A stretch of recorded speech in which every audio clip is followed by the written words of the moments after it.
sa aklat ng Lucas chapter 22, verse 19 hanggang 28. Ito na yung sinabihan natin ngayon.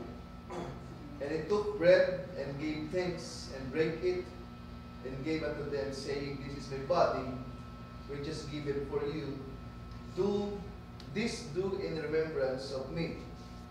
Likewise also the cup after supper, saying, This cup is the New Testament in my blood, which is shed for you.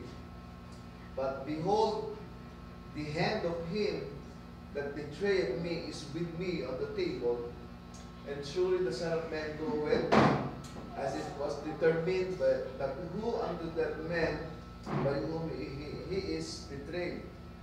And they began to inquire among themselves which of them it was that should do this thing. Katapos ito, nag-usap-usap sila, nagbulong-bulungan sila kung sino nga ba ang magkakanulo at gagawa ng bagay na ito. And there was also a strife among them, which of them should be accounted the greatest. Amen. Katapos na, sino ba ang greatest sa atin? No? Amen. And he said unto them that kings of the Gentiles exercise lordship over them, and they that exercise authority upon them are called benefactors. But he shall not be so, but he that is greater among you, let him be as the younger, and he that is chief as he that served. Or whether is greater, he that sitteth at meat, or he that serveth.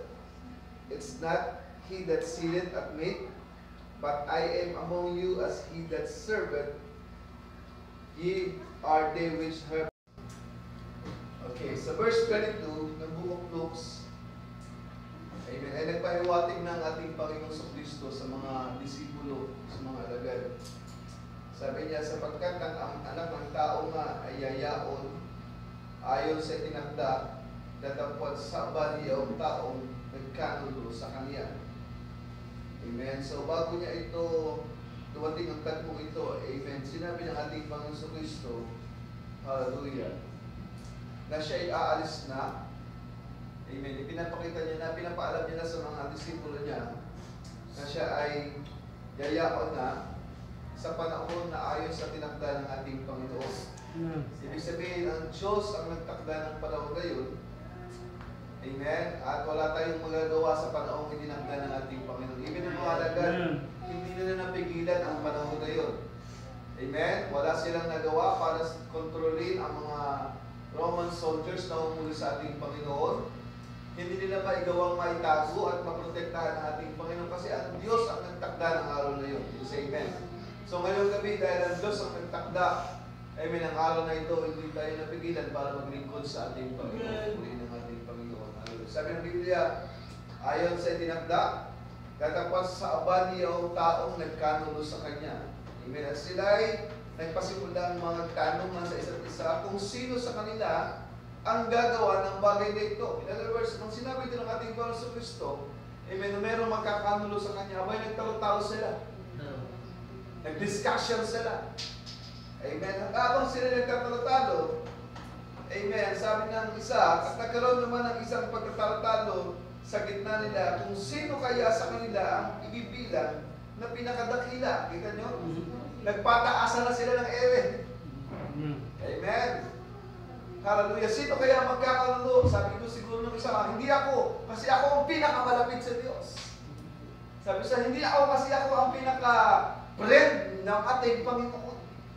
Sabi ng isa, hindi ako. Kasi ako ang laging kasama ni Pastor sa church.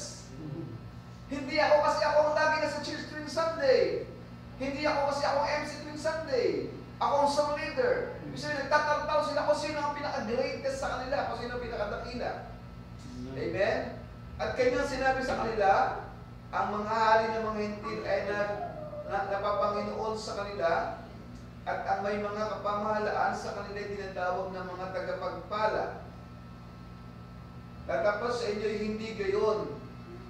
Amen? Kundi pagkus ang lalong dakila sa inyo ay magiging tulad sa lalong bata. Ibig sabihin, yung pinaka-greatest sa kanila, yun ang magiging pinaka-bata. The youngest. Amen. Hallelujah. At ang nanggugulo ay magiging gaya ng naglilingkod. Amen. Sapagkat alin ang lalong dakila? Ang nakaupo baga sa dulang o ang naglilingkod? Pinakikita na ng ating Panginoon. Amen. Kasi nagtatanong sila kung sino ba talaga pinaka-greatest sa kanila. Kung sino ang dapat paglingkuran. After na mawala ang ating Panginoon sa Kristo, nagtatanong sila. Kasi nagsabi siya na mawawala na ako dito, aalis na ako. Para ay nag-usap-usap sila, pag alis ng ating Panginoon, sino kaya ang luluklok na kapalit ng ating Panginoon? Amen? Alala, sabi ng mga alagad, ang sabi ng ating Panginoon sa Kristo, amen, alin baga sa ang dakila, ang nakaupo? Baga sa dulang o ang naglilingkod? Hindi baga ang nakaupo sa dulang? Dapat ako'y nasa gitna ninyo na gaya niyong naglilingkod. Dapat kayo ay iyong nagsisipanatili sa akin sa mga pagtukso sa akin. At kayo'y inihalal kong isang kaharian na gaya ng pagkahalal sa akin ng aking Ama, upang kayo'y magsikain at magsiinom sa aking dulang sa kaharian ko at kayo'y magsilpo sa mga luklukan na iyong hukuman ang 12 bayan ng Israel. So sinasabi ng scripture, mga kapatid, ng ating Panginoon Kristo, yung panahon ng kanyang paglisan. Amen. Nakita niya, hallelujah, pinatanaw niya sa kanyang mga alagad ang mga posibleng maganap sa panahon na ito, mga kapatid. Amen. Hallelujah.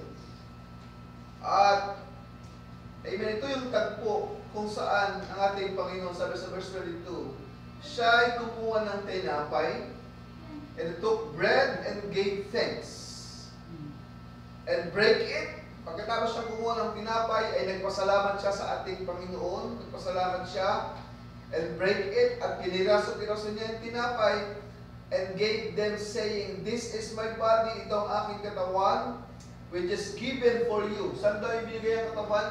Ibinigay sa atin. Inihalimbawa ng ating Panginoon ang kanyang katawan doon sa tinapay na kanyang pinagpirapiraso. Say amen.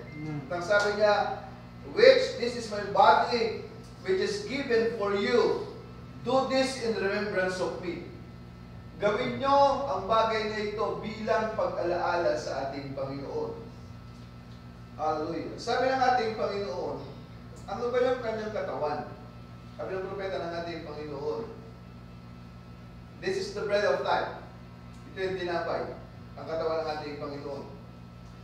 I'll give unto him he that overcomes. Ang bibigyan ng tinapay ay yung mga magsisipagtagumpay. Say amen. Amen. In other words, ang tinapay ng ating Panginoon Kristo, which is the body of Christ, ay nakalaan lamang dun sa mga magsisipagtagumpay. Say amen. Amen. Alright. I'll give him the bread of life. Ibibigay ko sa kanila ang tinapay ng buhay, sabi ng ating Panginoon. He said that to one of the churches, kagaya na sinabi niya sa mga iglesia, he'll not thirst no more, neither shall he hunger no more.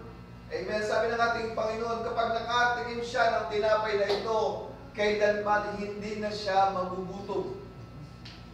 There's no hunger. You say amen. Hallelujah. Kaya minsan nakakapagtaka, amen, kung bakit may mga taong, hallelujah, naka-offer ng tinapay ng ating Panginoon, ng bread of life, pero marami pa rin nagugutom sa salita. Amen? Sila kaya ay kumakain ng bread na ito?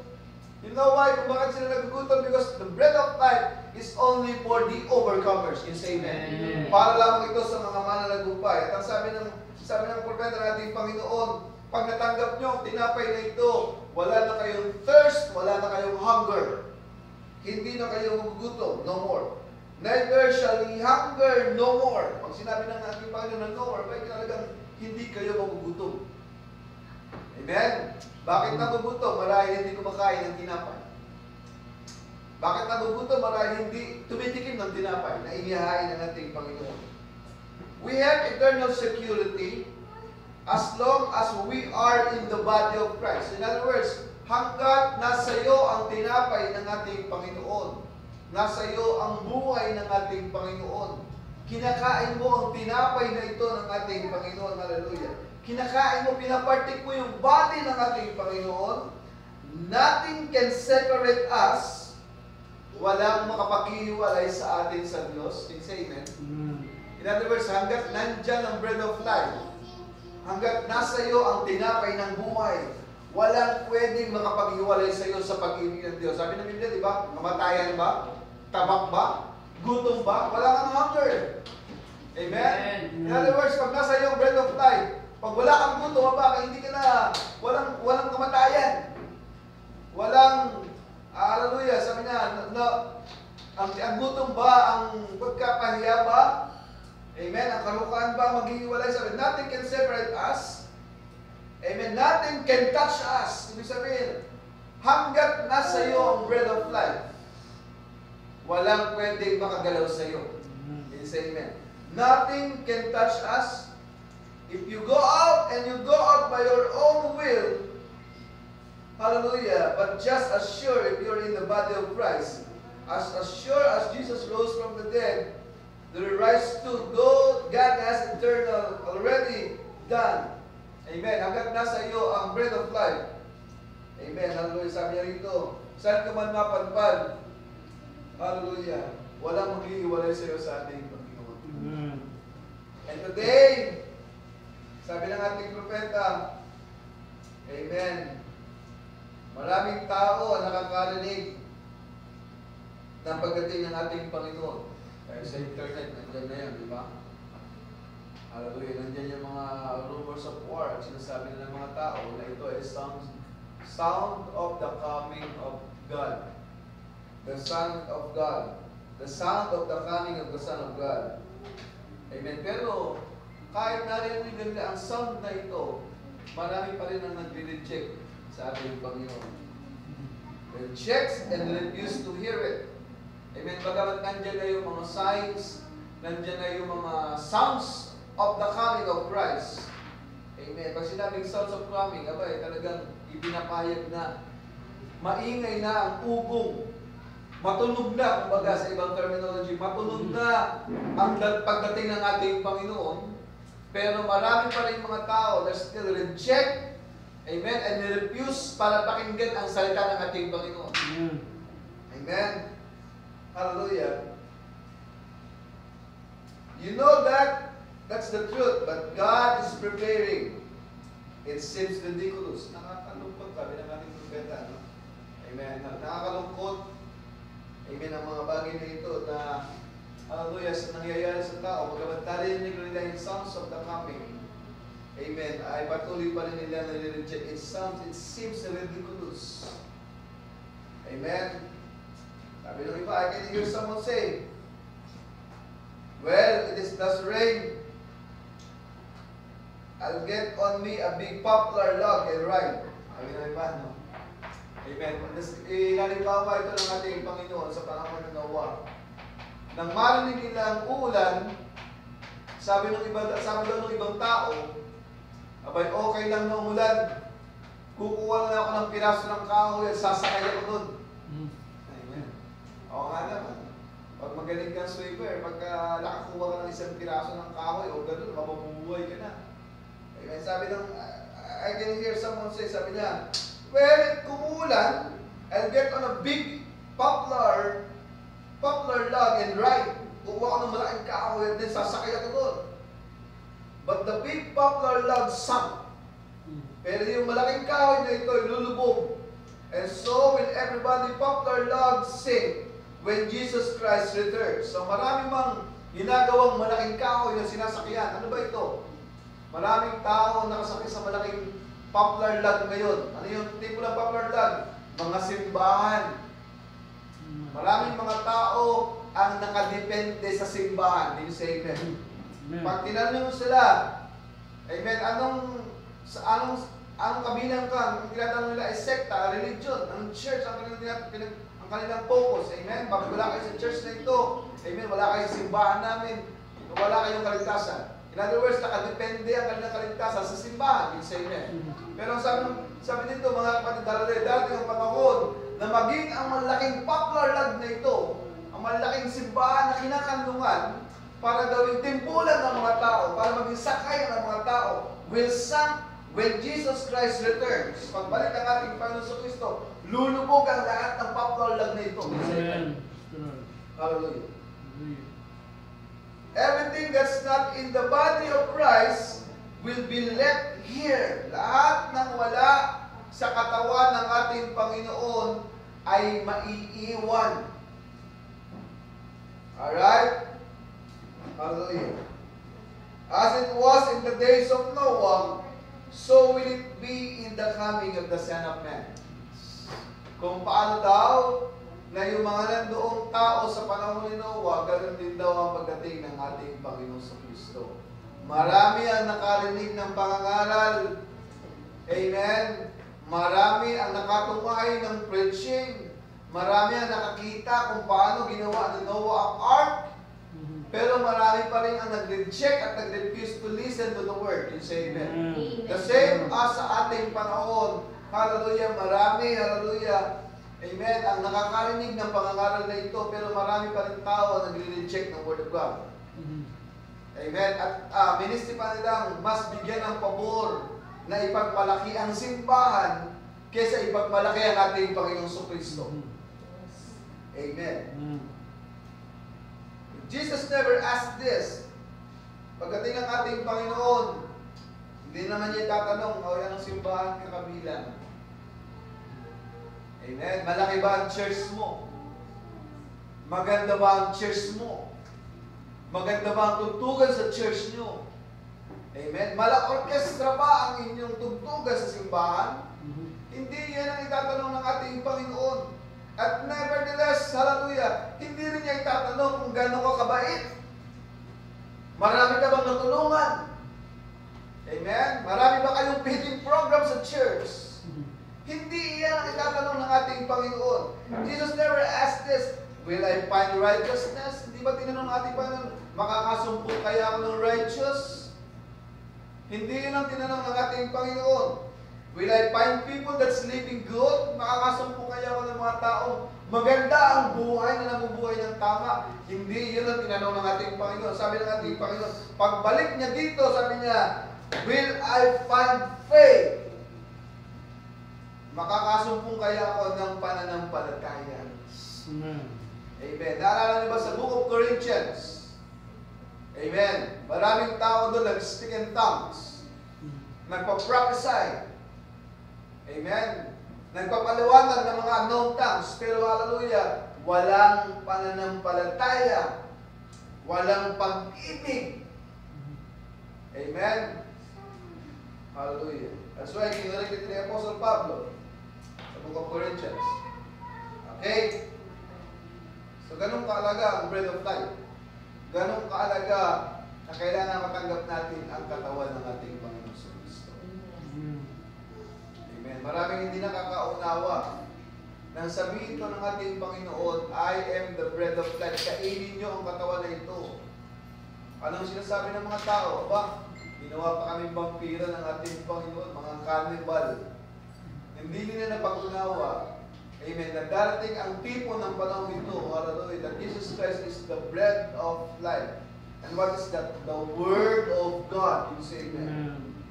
Hallelujah. Sabi niya, after he took bread, sabi niya, this is my body which is given for you. Do this in remembrance of me. Gawin niyo ito bilang pag-alaala sa akin. Amen. In other words, hallelujah, ngayong gabi, habang tayo nag-breaking of bread, inaalala natin ang ating Panginoon. Di ba kayo natutuwa mga kapatid? Ito ay paraan natin na maalala natin ang katawan ng ating Panginoon na siya ay napako sa krus ng Kalbaryo para sa ating lahat. Likewise, also the cup after supper, saying, this cup is the New Testament in my blood, which is shed for you. Ang dugo na ito, hallelujah, ang saro na ito, amen, hallelujah. Sabi niya, this cup is a New Testament. Ito ay ang bagong tipan, ang aking dugo na mabubuo para saan? Para sa iyo. Uli na natin Panginoon. Hallelujah. What is the blood? Sabi niya sa Angel of the Lord, 1951, the blood of Christ won't only clean hands. Minsan kasi ang akala natin, hallelujah, ay ganun kasimple, naglinis lang naman eh. Ang dugo ng ating Panginoon Kristo, nilinis lang yung kamay na makasalanan ko. Sabi niya dito, mga kapatid, the blood of Christ won't only clean hands. Hindi lang siya naglinis ng kamay. But it will clean the heart, make the vilest sinner a new person. In other words, hindi lang siya naglinis at naghugas ng ating kamay. Amen. Nilinis din niya ang puso natin. Maging yung pinakamakasalanan tao, the vilest sinners, ginawa niyang bagong nilalang. Purified, cleansed by the Holy Ghost. Give them their inheritance that the lost long ago by the fall, put them in relationship with God to become sons and daughters of God. In other words, hallelujah, ang dugo pala ng ating Panginoon, hindi lang ito cleansing ng hands. Can you say amen? Hallelujah. Pinurified niya tayo. Can you say amen? Nilinis tayo ng ating Panginoon. Amen? Tayo nilinis ang ating Panginoon. Hindi lang yan. Hindi naman niya tayo nilinis. Ginawa niya tayong bagong tao. Amen? As long as, sabi niya dito, and given them their inheritance. Bukod sa nilinis tayo ng ating Panginoon sa pamamagitan ng kanyang dugo, ibinigay pa sa atin ang mana na ating inaantay. Amen. Uli ng ating Panginoon. Hallelujah.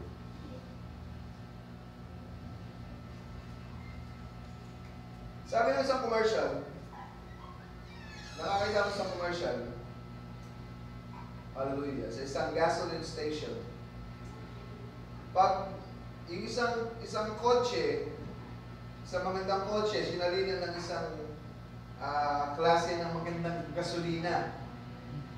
And then yung isang galong gasolina na ikinarga dun sa isang sasakyan, ay kayang makabuwat ng isang napakalaking truck, makahila ng isang napakalaking truck. Ibig sabihin, ganong kalakas ang gasolina na ito. Isang galon, kaya isang full tank ng gasolina, kaya makahila ng isang malaking truck. Amen? But the prophet said, but in the blood, one drop of blood of Jesus Christ will raise every sinner to a saint. Isang patak lamang ng dugo ng ating Panginoon ay kayang baguhin ang lahat ng makasalanan para gawing banal. Every sick person to health again.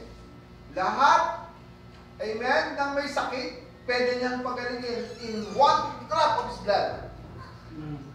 And make fun of you for teaching it. Sabi niya rito, hallelujah, by this one blood, one drop of blood, hindi lang sasakyan ang kayang iyangan. The whole world, it's amen. Ang buong mundo ay kayang tubusin ng dugo, isang patak ng dugo ng ating Panginoong Kristo. Amen? Sabi niya, I believe there's nothing else safe in the world. None of our psychology.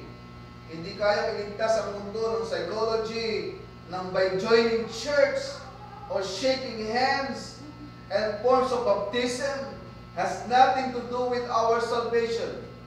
Without the shedding of blood, there is no remission of sin. Hanggat walang pag-agos ng dugo, walang kapatawaran sa kasalanan natin. Insay it with that. Ganong kahalaga. Amen. Hallelujah. Ang dugo ng ating Panginoon. The blood of Christ that cleanses us, ang dugo ng ating Panginoon na naglinis sa atin at nagbigay ng buhay sa atin. Why? The life is in the blood. Ang buhay natin, hallelujah, ay nasa dugo ng ating Panginoon Kristo. It is not in the church. Wala sa church ang dugo. Amen. Wala kay pastor ang dugo. Hallelujah. Wala sa ganda ng preaching ang dugo. The life is in in the blood. Amen. Amen. Amen. And now, ang Diyos, binuksan niya ang side ni Kristo doon sa krus ng Kalbaryo, di ba tinalakan yung kanyang tagiliran at umagos ang dugo and taken out the bride para mailabas ang dugo na ito. At ang dugo na ito ay walang iba hanggang inyong nobyo. The church comes through the blood of Christ into the body of Christ. Ang lumabas ang masagalang dugo sa tagiliran ng ating Panginoon Kristo. Ito ay tipo, amen, ng paglabas ng nobya. Sino ang nobya ito? Ang iglesia. Ang paglabas ng iglesia, hallelujah, na binili niya ng kanyang sariling dugo. That's how we come in through no other way, no matter how church you belong to, kano man kaganda, kung kano saan ka manggaling sa simbahan, how good a man you are, kano ka man kabuti, how good a woman you are, you must accept God's all-sufficient sacrifice.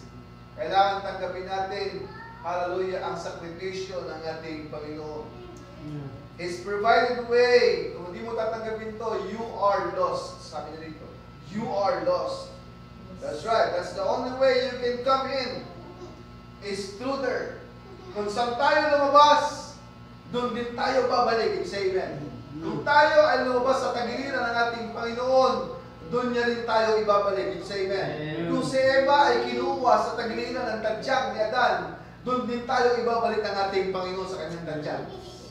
Amen. Kaya doon siya sinaksak sa tagiliran. Kasi alam niya, amen, ang iglesia, ang church, ang nobya ay manggagaling mismo sa tagiliran ng ating Panginoon.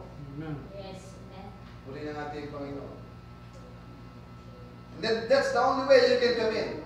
Yun lang ang paraan mo para makapasok sa Kanya. Is through there. Now, there's only one way. That is the door. Yun ang pintuan ng ating Panginoon. Alright.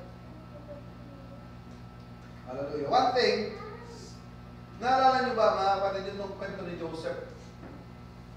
Hallelujah. Nung si Joseph ay maibenta sa Egypt, at dumating sa punto na siya ay naikulong doon sa isang dungeon, siya nakakulong ng muti. May nakasama siya doon dalawang prison. Tatandaan niyo ba? Yung isa yung master butler at yung isa yung master baker. Yung master butler, yun yung taga-serve ng cup ng wine doon sa Pharaoh, sa hari. At yung master baker, siya naman yung taga-serve ng tinapay para sa hari. And then nakasama niya ito doon sa prison. Amen. At itong si Joseph, dahil nga siya ay tinagurian Joseph the Dreamer, kayang magpaliwanag ng dream galing sa ating Panginoon, na naginip yung dalawa sa kanyang kasama. Amen. Sabi ng master butler, na naginip siya na meron daw siyang, in 3 days, sabi niya, amen, basahin natin. Sa book of Genesis chapter 40, parang tayo nagkakit. Genesis chapter 40.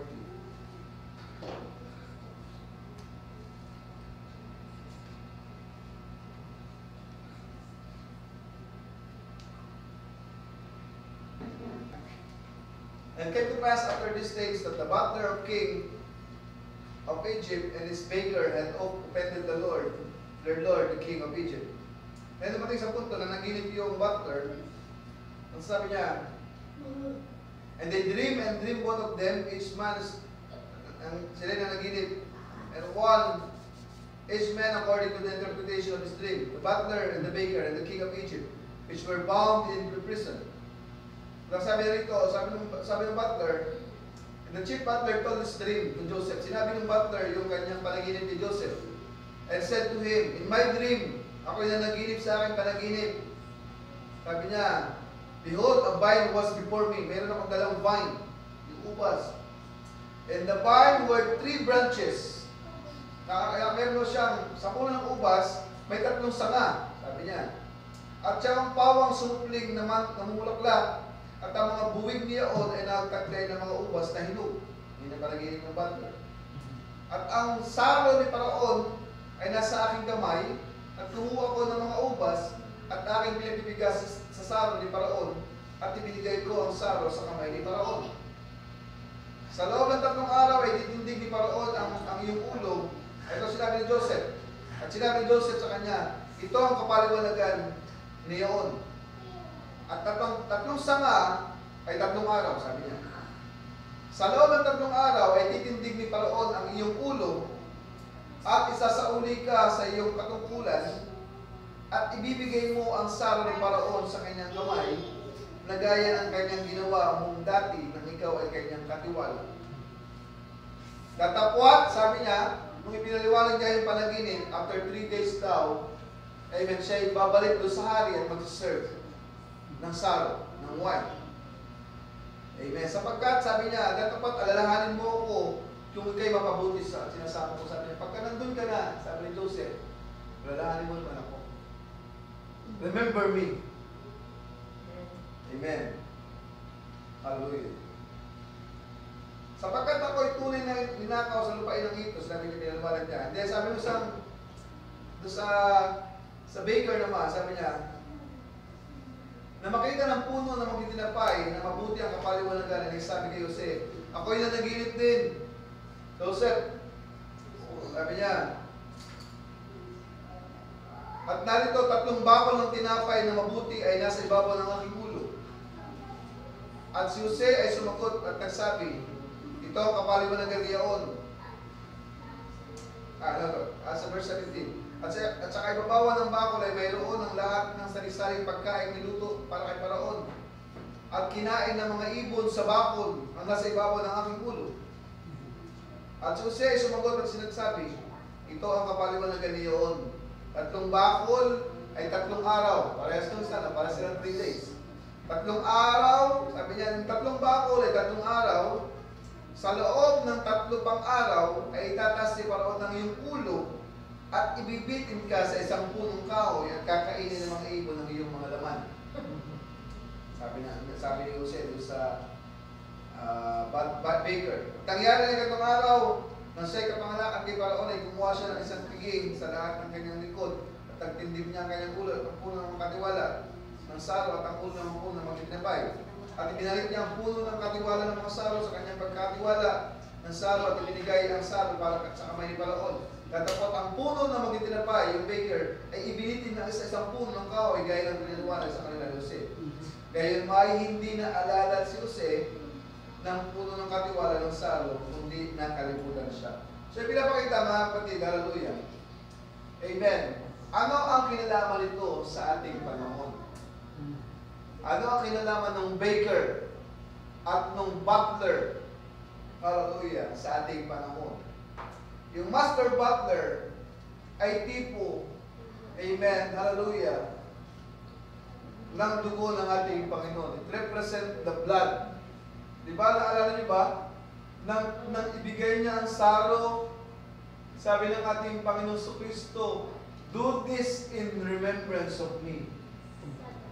Sabi niya doon sa master butler, amen, paglabas mo dito at maibalik ka doon, alalahanin mo naman ako. Gawin mo ito bilang pag-alaala sa akin. After 3 days, namapa ko ang ating Panginoon Kristo, hallelujah, amen, at maibubo ang dugo ng ating Panginoon, maraming Kristiyano ang nakalimot na maalala ng ating Panginoon. Amen? Naibigay ang dugo, naibalik tayo sa dating posisyon, naibigay sa atin ng Diyos yung posisyong ibinigay niya sa atin na dating nawala nung tayo mabilanggo at tayo mapalaya sa pamamagitan ng dugo ng ating Panginoon Kristo. Maraming tao ang nakalimot. Sabi ni Jose, amen, pagkatapos ito, nakalimutan ng master butler. Samantalang ang sabi niya bago lumabas, do this in remembrance. Alalahanin mo naman ako paglabas mo, pagdating mo doon. Amen. Di ba ganyan ang nangyayari? After na maibigay ng Diyos ang buhay sa atin. Hallelujah. Ang saro. The cup is symbolized the blood of Christ. Can you say amen? Hindi ba yung saro ay tipo ng dugo na iniinom natin? Ang nakakalungkot, hallelujah, maraming tao hanggang ngayon nalilimutan niya ang ginawa ng ating Panginoon sa Kristo. Yes. Amen. Do this in remembrance. Sabi niya sa Master Baker, naibigay ang kanyang katawan. After 3 days, hallelujah. Di ba anong nangyari sa ating Panginoon? Ipinako siya doon sa krus ng Calvary. It symbolized the body hang on the cross. Ito'y tipo ng katawan ng ating Panginoon Kristo. Kung paano yung Master Baker ay ibinitin sa kahoy, ganun din ang katawan ng ating Panginoon Kristo, ibinitin sa kahoy at tiningala ng mga tao. Amen? Hanggang ngayon ang mga tao nakatingala pa rin sa krus. Pero hanggang tingala na lamang sila. Hindi na nila naalala. Sabi niya, do this in remembrance. Gawin niyo ito bilang pag-alaala sa akin. Naibigay ko ang aking katawan, amen, para sa katubusan ng sanglibutan, pero nakalimutan nyo, hallelujah, na ang dahilan ng pagkapako ng ating Panginoon sa krus ng Calvary. Amen? Remember me, sabi ng ating Panginoon sa Kristo. Hallelujah. It signifies sa ating panahon, yung master butler, yung cupbearer, represent the blood that shed abroad. The master breaker represent the body of Christ that hang on the cross. So malaki ang kinalaman nito, amen, sa kaligtasan nating lahat. Hallelujah. Amen. Sabi Joseph, do this. Remember me. Amen. He said, sabi ng ating Panginoon sa Kristo, remember me. As what he said to the disciples, do this in remembrance of me. Sa ganung kahalaga ang dugo at katawan ng ating Panginoon sa Kristo. Hindi ito isang bagay lamang na ginawa niya, kundi ito isang paraan para maalala natin kung paano tayo tinubos ng ating Panginoon. Amen. Lord, amen. Palakpakan natin ang ating Panginoon. Para maalala natin, ang ginagawa natin mga kapatid sa gabi ito ay isang paraan ng pag-alaala natin sa atin. Tayo lahat ay upo at tayo manalangin sa